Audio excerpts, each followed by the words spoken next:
hoje a gente tá aqui com um vídeo que vocês pediram muito pra eu fazer de novo aqui no canal. Inclusive, acho que ele vai se tornar um quadro pelo menos mensal aqui do canal, que é analisar os primeiros 5 minutos de uma série. Eu já analisei esse início de Friends e hoje estamos aqui para analisar os primeiros 5 minutos de Brooklyn Nine-Nine. Meu nome é Bea Góes e você está assistindo ao Narratologia.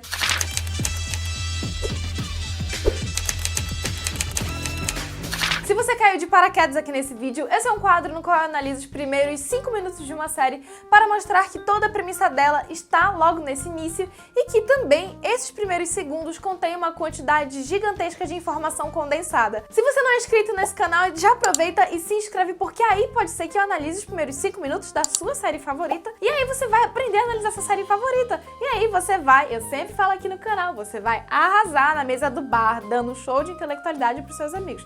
Inclusive, isso daqui é comprovado, as minhas análises ajudam a conquistar o seu cremoso ou a sua cremosa. De verdade, isso aqui é selo de aprovação aqui, é verdade. Bora lá, no caso de Brooklyn Nine-Nine, a gente tem mais ou menos 5 minutos e 45 que serão analisados, né, são esses primeiros 5 minutos, até onde a cena corta, né, tem uma cena que começa ali no 4 minutos e tal, e acaba 5 minutos e 45, que é até onde eu vou analisar. Mas, na realidade, essa apresentação inicial da série vai até por volta dos 8 minutos, então eu vou analisar com mais afinco esses primeiros 5 minutos, depois vou fazer um outro comentário mais geral até os 8, só pra finalizar ali a introdução da série. Vamos comigo!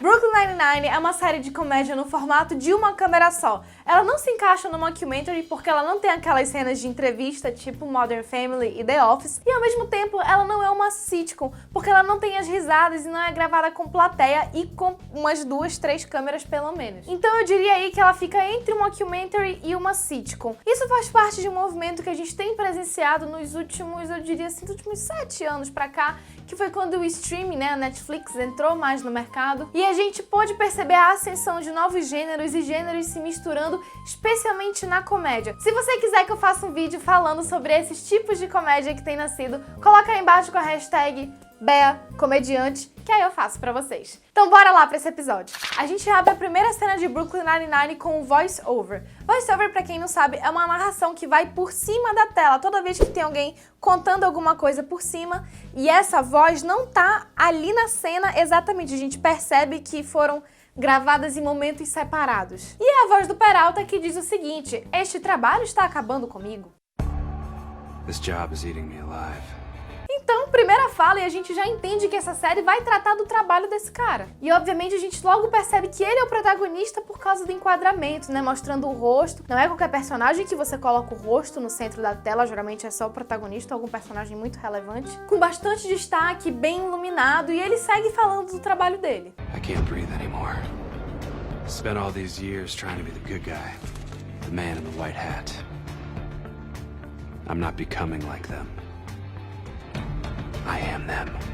Então, basicamente, a gente tem o Jake Peralta falando que ele é um herói, né? Que ele é esse cara que ajuda as pessoas e as salva, e, enfim, esse cara que ele acabou de escrever na narração. Então, basicamente, a gente tem o Peralta contando pra gente que ele é um herói. Mas logo depois somos cortados abruptamente por essa descrição, assim, de glória que o Peralta tá fazendo no voice-over, com a detetive Santiago falando: Hey, what are you doing, weirdo? I'm doing the best speech from Donnie Brasco. E vocês podem perceber que todo o tônus muda. Primeiro, a gente tinha esse policial sendo mostrado em cores frias, bem centralizado numa câmera fixa, estabilizada, ele falando de como ele é um herói, o trabalho dele, tudo, beleza?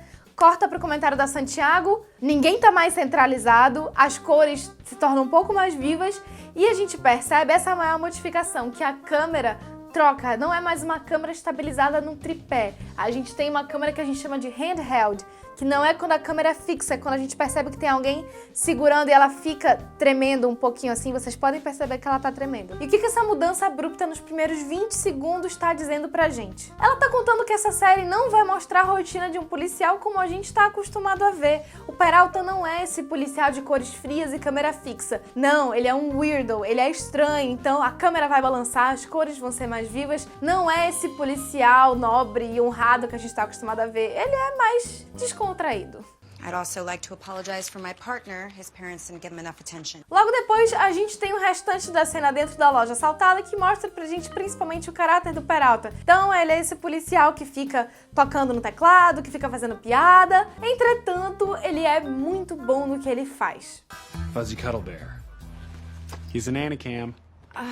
You got lucky. No, I got here 5 minutes before you and figured that in this gigantic electronics store there had to be at least one working camera. Além de mostrar pra gente que o Peralta é descontraído, entretanto, muito bom no que ele faz como detetive, essa cena também tá mostrando pra gente que existe ali um clima entre o Peralta e a Santiago, par romântico que tem que ser plantado sim desde o início e que vai ser colhido, né, ao longo de vários episódios, inclusive nesse também. Essa reiteração do par romântico já acontece logo na abertura, quando tem ali uma aproximação física entre eles, e na cena depois da abertura, quando a gente percebe que existe uma rixinha, uma rivalidade saudável entre os dois. It's a good feeling. It's a good feeling, yeah. Enjoy it while it lasts. I will.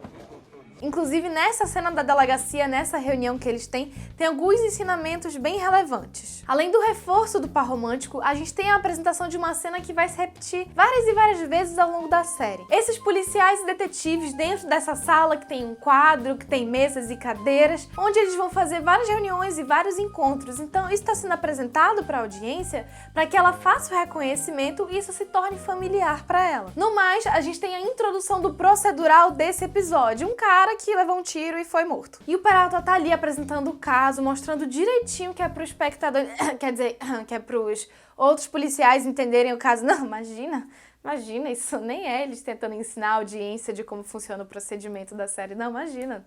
Claro que não.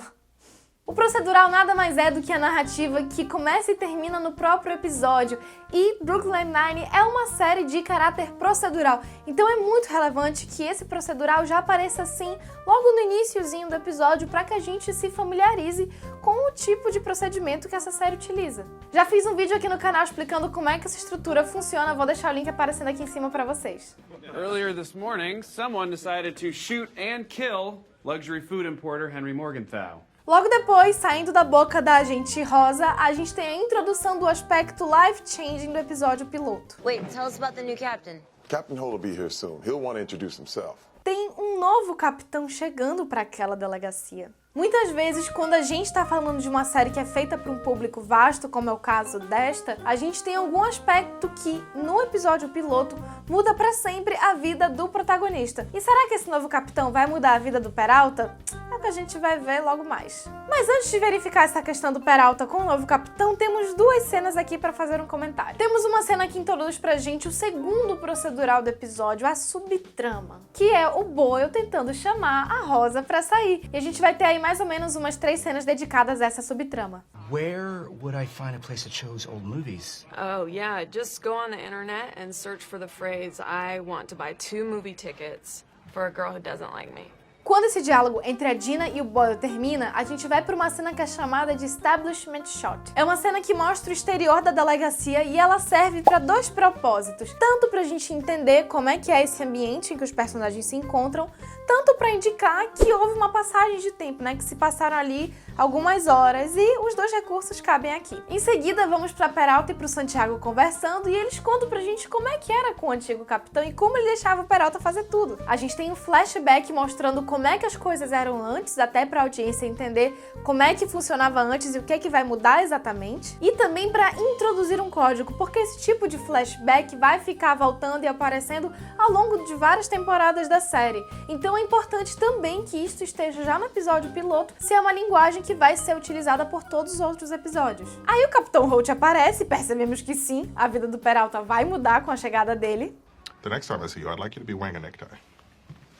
Actually, the last captain didn't care if we wore ties. Well, your new captain does. And more importantly, he cares that you follow his direct orders. E essa questão da gravata funciona quase como uma subtrama, porque o Holt e o Peralta vão ficar várias e várias cenas nessa rixa da gravata, que só vai se resolver lá no finalzinho do procedural principal do episódio, quando eles estiverem pegando o assassino, é que a gente tem essa resolução da gravata, então ela funciona quase como um outro tipo de procedural também. Logo depois a gente tem uma fala expositiva do capitão para deixar bem claro para a audiência quem ele é e o que está acontecendo. Everyone, I'm your new commanding officer, Captain Ray Holt. Speech. That was my speech. Short, sweet. E depois que a Gina fala que o Holt provavelmente é gay, nossos 5 minutos e 45 acabam. Mas eu quero fazer um comentário sobre a cena que acontece nos 3 minutos seguintes. Na realidade são várias cenas que acontecem ali, mas é um beat só que a gente chama, é um movimento só, que é do Terry introduzindo pro Holt quem são aqueles personagens. Então a gente vai ter vários flashbackzinhos de cada um deles pra gente entender quem são esses personagens e quem é que a gente vai estar acompanhando nessa trama toda. Então, só pra revisar, nessa introdução de Brooklyn Nine-Nine nós tivemos introdução do tons da série, apresentação dos personagens principais, introdução do procedural e das suas subtramas também, além de apresentação de códigos que serão reiterados ao longo de toda a série. E principalmente nós temos também a premissa da nossa série. Vamos acompanhar a vida de todos aqueles policiais e detetives, especialmente do Peralta, depois da chegada do Capitão Holt. E isso é até uma crítica que eu tenho em relação à série, porque ela não tem uma ação bem definida, ela não tem um plot, um enredo do tipo, existe um caso muito grande que precisa ser resolvido, existe um problema que tem que ser solucionado, o objetivo que tem que ser alcançado é uma coisa muito mais fluida de, a gente tá só acompanhando a vida daquelas pessoas. E isso dificulta um pouco a fidelização do público, porque te deixa menos intrigado pra continuar assistindo aquela série. Obviamente, você se fideliza pela comédia, pelos personagens, pelo procedural, pelo estilo de narrativa da série, pelo tom dela, tudo isso também ajuda. Mas uma ação bem marcada, um objetivo, um aspecto serializado, como é o caso de Friends, que tinha um relacionamento de Ross e Rachel, isso ajuda muito a fidelizar a audiência e a ter a certeza de que ela vai se manter durante temporadas e temporadas a fio assistindo a sua série. Enfim, galera, por hoje é isso. Espero muito que vocês tenham gostado desse vídeo. Deixa aí nos comentários que outras séries vocês querem ver aqui nesse quadro de analisar os primeiros 5 minutos. Minhas redes sociais vão estar aparecendo aqui pra vocês. Se tiver qualquer dúvida, pode me perguntar por lá. E muito obrigada pela sua audiência. Tchau!